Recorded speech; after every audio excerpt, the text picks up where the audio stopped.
Thank you for listening. I am joined by United States Senator Tom Cotton of Arkansas. Good morning, Senator. Good morning to you, or perhaps should I say, good morning, comrade. I saw on TV yesterday that you announced you're going to go vote for Bernie Sanders this week.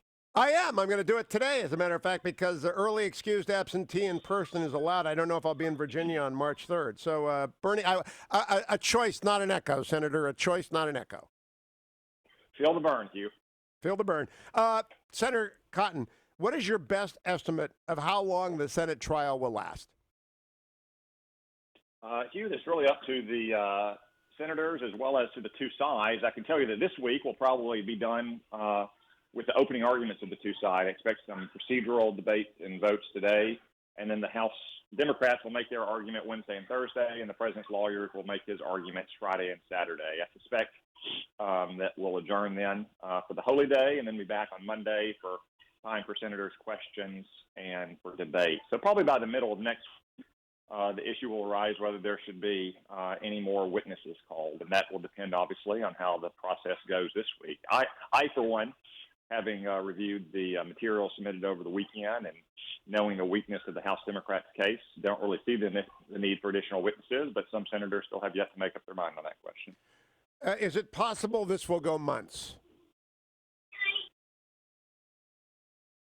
I can't hear you. It's hard for me to imagine how it might go months. I mean, if we had witnesses, there would be a pause in the trial, as there was in the Clinton era, to take depositions and then decide what part of those depositions are relevant and material, and perhaps what part of those depositions could be disclosed in a public setting and what part might have to be discussed in a classified or secure setting. You know, you've got those little Arkansans running around back there. I love that, Senator. How much damage? Well, let me ask it this way. Will every president, in your view, in light of this, be impeached? Is this now just going to become a routine feature of partisan politics in America? I hope not, Hugh, and that's one reason why the Senate has to provide what James Madison said it would, the cool and deliberate sense of our community as a political society. The House Democrats did a very rushed partisan impeachment. They were inflamed by passion and enraged against the president, as they have been since 2016. It's time for the Senate to play the role the founders wanted us to play, not just for this case, but for all future cases, to show any future House majority that is enraged against the president that they ought not turn political or policy differences into a case of impeachment. I want to play for you Senator Scott on Fox News last night, cut number 13. Well, I certainly think that the witness conversation won't happen until after the 48 hours and perhaps 16 hours of questions from all 100 of us will have a chance to ask questions, and then there will be a chance for a vote. It's hard to determine what will happen in that vote. It's hard for me to tell you what I'll do in that vote. What I do realize is that the whole conversation about witnesses have nothing to do with impeaching the president.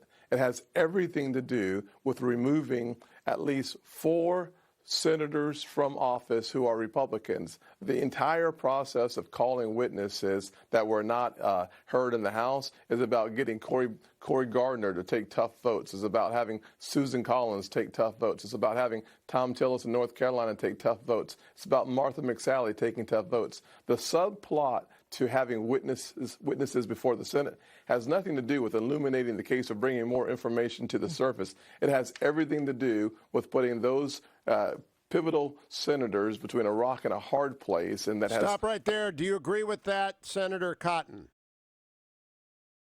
Yeah, he's exactly right about what the Democrats want to do here. Chuck Schumer has even said last week that he views impeachment as a win-win. Either they remove Donald Trump from office or they force senators in tough races to take tough votes. Now, I for one, don't think voting to have witnesses or not to have them all is all that tough a vote. It's certainly not like the have cast to grant amnesty to illegal immigrants and to give them health care or to force taxpayers to fund abortion. Those are the kind of issues on which this election is going to be decided, not some procedural votes in a party line impeachment from the House Democrats. Now, you're an alum of the House and you're a member of the Senate. How much damage has this process done to the House, and could it do to the Senate? I think it's done a lot of damage to this House, and that's why it's important the Senate put down a historical marker that this partisan impeachment, which was conducted because the Democrats still are raging about Donald Trump winning in 2016, was a failure and ought not to be done in the future. Having political differences and policy differences are fine, and we can battle those out on the floors of Congress or at the ballot box.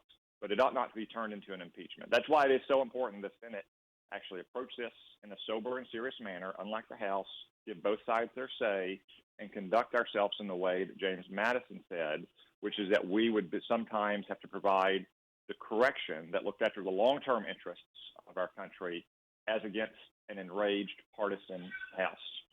But very quickly, Senator Cruz said it could take weeks and weeks, which means months. You don't believe that. I'm gathering you think it's a matter of a couple of weeks at the most? I think weeks and weeks only if you had a number of witnesses that caused us to pause the trial to go into depositions and assess those depositions.